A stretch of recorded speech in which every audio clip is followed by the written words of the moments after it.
આજ રોજ અમારી શાળામાં ભાષા અધ્યયન બની ગયું છે ખૂબ જ મજેદાર અને રસપ્રદ. હેલો ગાઈઝ, હું છું ખ્યાતિ પટેલ.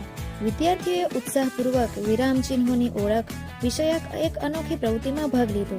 પૂર્ણવિરામ, અલ્પવિરામ, પ્રશ્નાર્થ ચિહ્ન, ઉદ્ગાર ચિહ્ન, કૌંસ, અર્ધવિરામ અને કાકપદ ચિહ્ન, બધા જ વિરામ ચિહ્નોને વિદ્યાર્થીઓએ ઓળખ્યા, સમજ્યા અને તેના સાચા ઉપયોગ ચાર્ટ પર લખી સુંદર રીતે લગાવ્યા.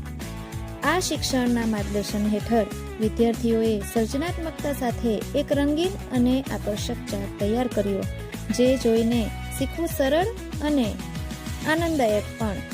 આ પ્રવૃત્તિએ વિદ્યાર્થીઓમાં વાંચન લેખનની સમજ વધારી, સાથે જ આત્મવિશ્વાસ અને ટીમવર્ક પણ વિકસાવ્યું. આ છે શીખતા શીખતા મજા અને મજા સાથે મજબૂત અભ્યાસ. આવી નવીન પ્રવૃત્તિઓથી શાળા બને છે સાચું શિક્ષણનું કેન્દ્ર. તો આવી જ બીજી નવીન પ્રવૃત્તિ સાથે મળીશું. બાય.